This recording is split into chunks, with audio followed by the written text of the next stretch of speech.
Hello everyone, welcome in programming brain channel. तो आज हम नई वीडियो के साथ जिसमें हम पढ़ने वाले हैं type conversion and control statements. और टाइप कन्वर्जन में पढ़ेंगे इम्प्लिसिट एंड एक्सप्लिसिट कन्वर्जन। अगर आप आज पहली बार मेरा वीडियो देख रहे हैं तो मेरे चैनल को सब्सक्राइब करें, लाइक करें, शेयर करें and also click the bell icon ताकि आपको वीडियो अपलोड होते ही नोटिफिकेशन मिल जाए। तो चलिए स्टार्ट करते हैं type conversion and control statements. तो चलिए पढ़ते हैं type conversion and control statements in C++।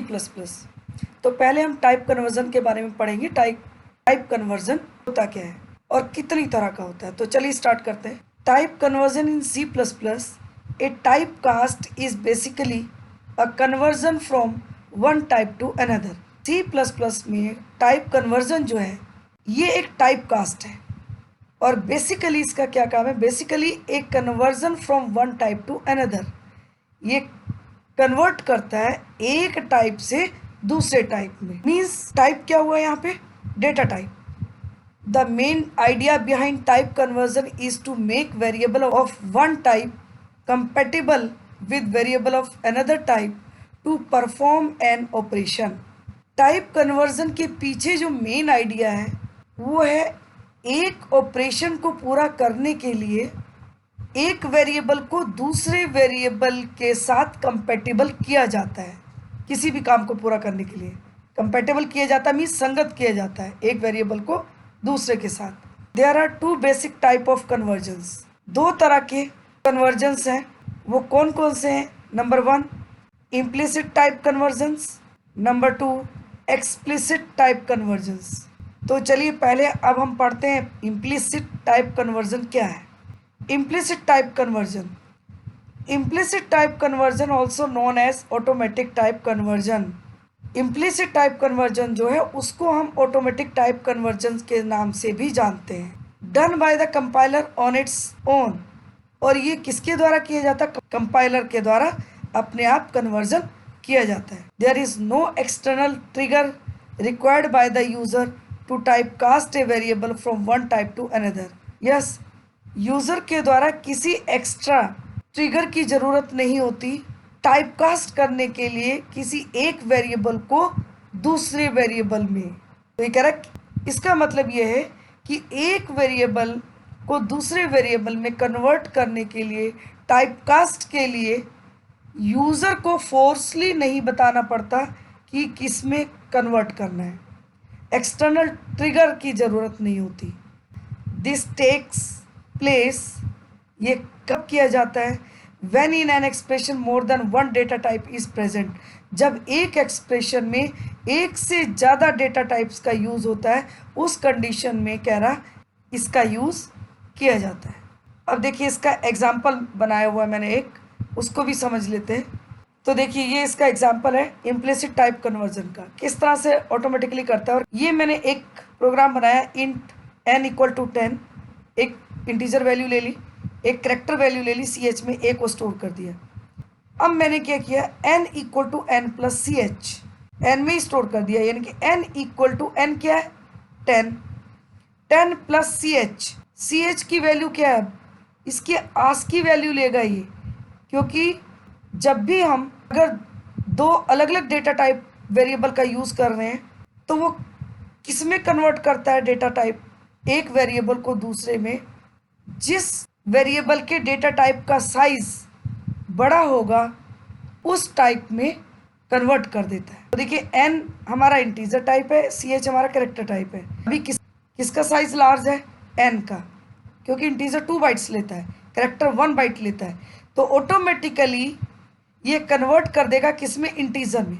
तो देखिए n हमारा कितना है? 10 + ch में क्या स्टोर है हमारा? a की ASCII वैल्यू लेगा ये। ASCII कोड a का क्या होता है? कैपिटल A का 65। देखिए तो ये 65 + 10 क्या कर देगा? ये 75, एंड देन किस में स्टोर कर देगा? n में। तो देखिए क्या कह रहा है, implicitly converted to integer using ASCII value of a is 65, यानी कि ASCII वैल्यू लेगा ये a की और उसको कन्वर्ट कर देगा किस में? इंटीजर टाइप में, एंड n में स्टोर कर देगा। Next, float f = n + 3.5। अब यहाँ पे देखिए एफ फ्लोट, एन हमारा इंटीजर प्लस 3.5, 3.5 हमारा फ्लोट है, लेकिन अभी किसका साइज है लार्ज है, फ्लोट का, तो ये किस में कन्वर्ट करेगा इस स्टेटमेंट को, फ्लोट में।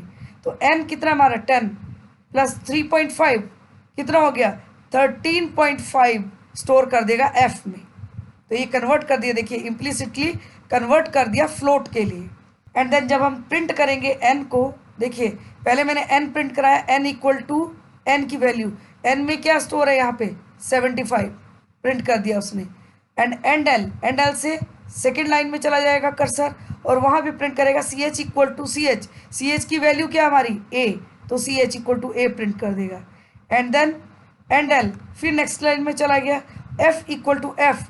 अब एफ में क्या स्टोर है हमारा, F equal to F, F की वैल्यू क्या है 10 प्लस 3.5 तो 13.5। तो देखिए this will be output of this program. तो इस तरह से ये इम्प्लिसिटली कन्वर्ट करता है और ये ऑटोमेटिकली कन्वर्ट किया जाता है कंपाइलर के द्वारा। तो देखिए नेक्स्ट है हमारा एक्सप्लिसिट टाइप कन्वर्जन।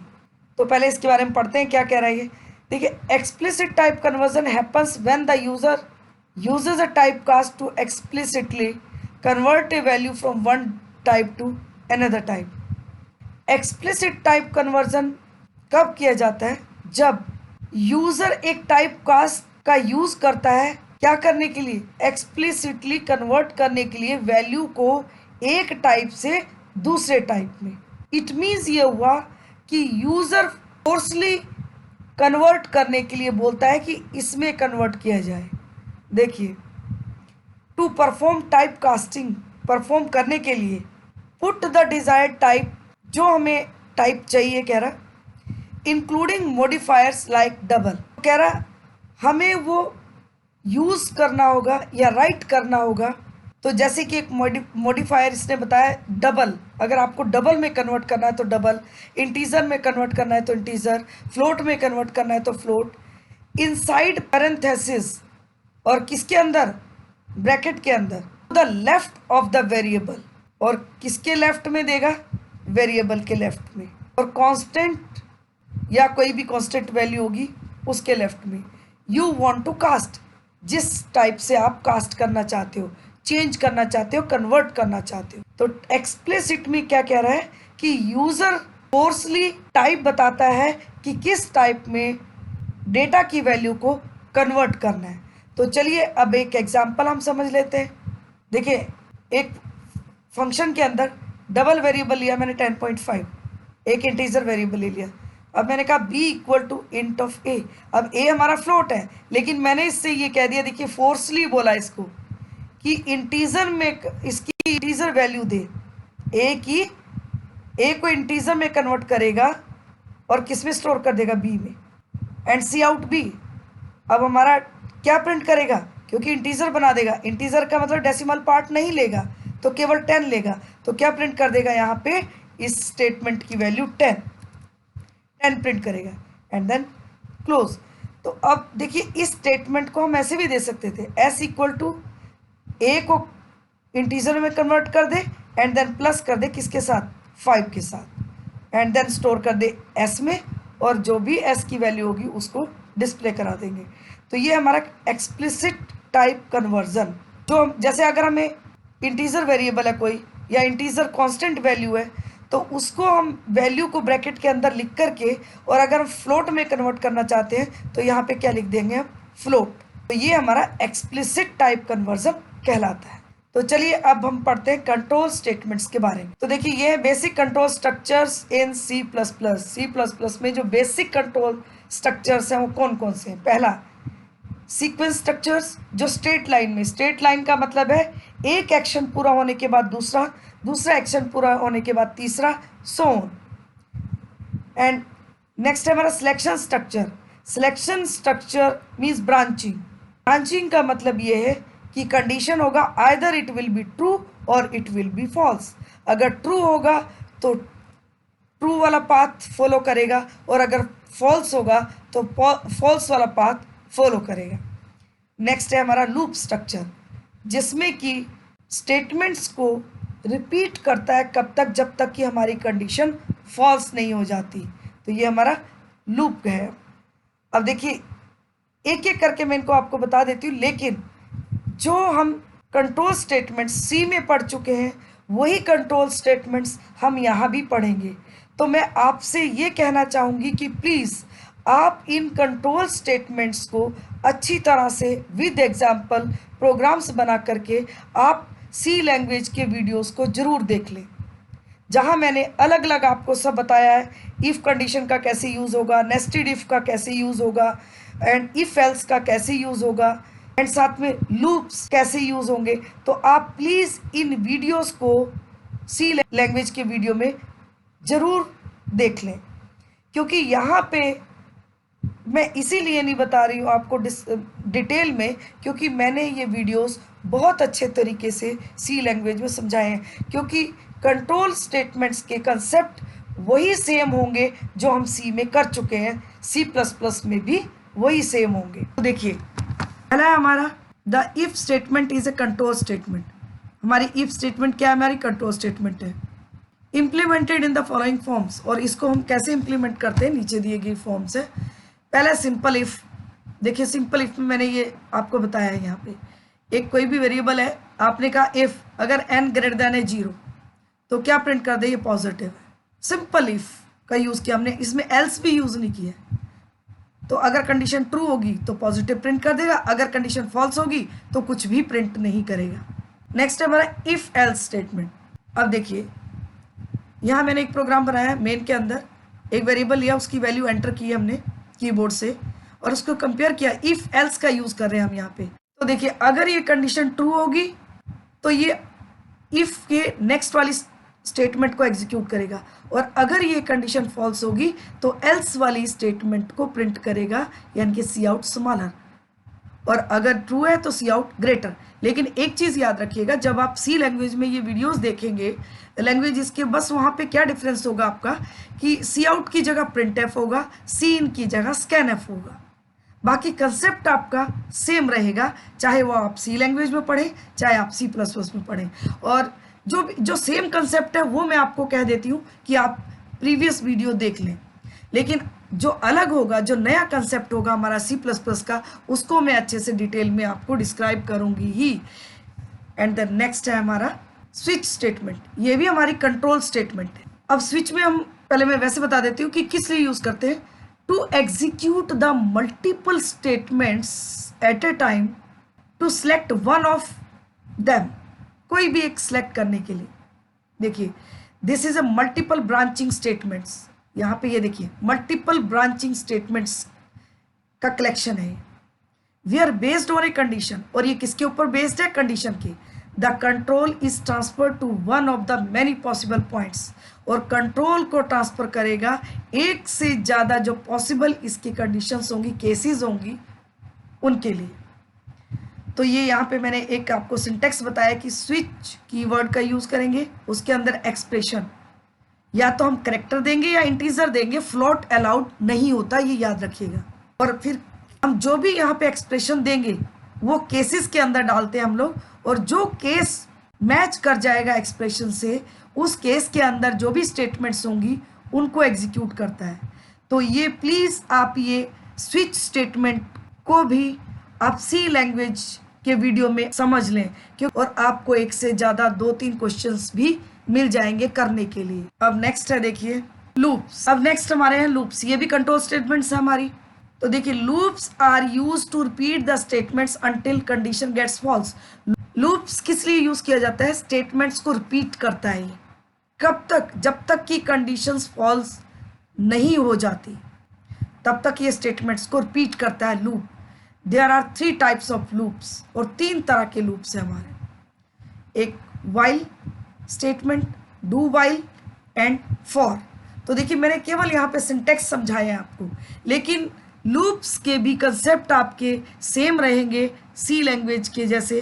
तो इनको मैंने सिंटेक्स में आपको समझा देती हूँ, और आपको अगर प्रोग्राम्स करने हैं जैसे कि फैक्टोरियल है, रिवर्स नंबर है, आपको और भी बहुत सारे प्रोग्राम्स लूप्स के आपको मिल जाएंगे सी लैंग्वेज के वीडियो में। और तो देखिए मैं समझा देती हूँ आपको कैसे काम करता है वाइल स्टेटमेंट का सिंटेक्स क्या। देखिए तो सबसे पहले हम इनिशियलाइजेशन करते हैं वेरिएबल का, एंड देन वाइल के साथ कंडीशन लगाते हैं। और ये अभी पढ़ा हमने कि स्टेटमेंट्स को रिपीट करेगा जो इसके अंदर गिवन है, कब तक, जब तक कि ये कंडीशन ट्रू रहेगी। और साथ में इंक्रीमेंट डिक्रीमेंट करना होगा, वो डिपेंड करता है हमारी कंडीशन क्या है। तो ये था हमारा वाइल। देखिए डू वाइल में पहले इनिशियलाइजेशन करेंगे एंड डू कीवर्ड का यूज करेंगे, उसके अंदर स्टेटमेंट्स एग्जीक्यूट करेंगे and then increment decrement same, and then bracket close करने के बाद वाइल के साथ कंडीशन लगाते हैं। और यहाँ वाइल में हम सेमीकोलन नहीं लगाते हैं, लेकिन डू वाइल में हम सेमीकोलन लगाते हैं वाइल कंडीशन के साथ। और डू वाइल और वाइल में क्या डिफरेंस है? देखिए वाइल अगर हमारी स्टार्टिंग में ही कंडीशन फॉल्स होगी तो ये एक बार भी चलेगा नहीं, और अगर डू वाइल में कंडीशन एक बार फॉल्स भी होगी तब भी ये एक बार प्रिंट करेगा ही करेगा स्टेटमेंट्स को। ये था हमारा do while. And the next है हमारा फॉर स्टेटमेंट। फॉर स्टेटमेंट में देखिए इसके अंदर इनिशियलाइजेशन भी, semicolon condition, semicolon increment decrement, यहाँ हम अलग अलग स्टेटमेंट का यूज कर रहे थे, और फॉर के अंदर तीनों एक्सप्रेशंस को एक ही फॉर के अंदर यूज कर रहे हैं। तो इसमें देखिए पहले इनिशियलाइजेशन करेंगे एंड देन कंडीशन चेक करेंगे एंड देन इंक्रीमेंट डिक्रीमेंट, वो डिपेंड करता है हमारी कंडीशन के ऊपर। तो ये थे इनके सिंटैक्स, और इनके आप मैंने प्रोग्राम्स बोला आपको देखने के लिए या एग्जाम्पल्स के साथ समझने के लिए आप सी लैंग्वेज के लूप्स के वीडियोस जरूर देख लें। तो चलिए जो हमने एक्सप्लिसिट और इम्प्लिसिट के साथ जो प्रोग्राम्स बनाए हैं उनको हम प्रोग्राम्स को रन कर लेते हैं। तो ये हमारा है पहले इम्प्लिसिट कन्वर्जन, जिसमें देखिए n इंटीजर है, ch करेक्टर है, और ये ऑटोमेटिकली कन्वर्ट कर देगा इंटीजर में, और n plus f automatically convert कर देगा फ्लोट में, क्योंकि जो लार्ज साइज का डेटा होता है उसमें कन्वर्ट कर देता है। तो चलिए रन कर लेते हैं। सेम क्वेश्चन है जो मैंने अभी आपको समझाया। कंट्रोल F9, ये देखिए 65 करेक्टर की वैल्यू है और 5 हमारा इंटीजर की वैल्यू है, तो 70 आ गया आंसर। और जब n 70 हो गया तो 10.5 हमारा फ्लोट वैल्यू है, उसको ऐड करके उसने फ्लोट में कन्वर्ट कर दिया। तो ये है इसका आउटपुट। तो चलिए ये तो इम्प्लिसिट था, अब एक्सप्लिसिट को भी रन कर लेते हैं। ये है देखिए एक्सप्लिसिट प्रोग्राम बना हुआ, तो सेम प्रोग्राम है जो अभी हमने रन किए थे। तो चलिए रन कर लेते हैं। कंट्रोल F9, इंटीजर में कन्वर्ट किया फ्लोट वैल्यू को भी, तो उसने इंटीजर में डिस्प्ले कर दिया। तो this will be output of this program. तो आज की वीडियो में बस इतना ही। अगर आपको आज का वीडियो मेरा पसंद आता है तो मेरे चैनल को सब्सक्राइब करें, लाइक करें, शेयर करें। Thank you very much.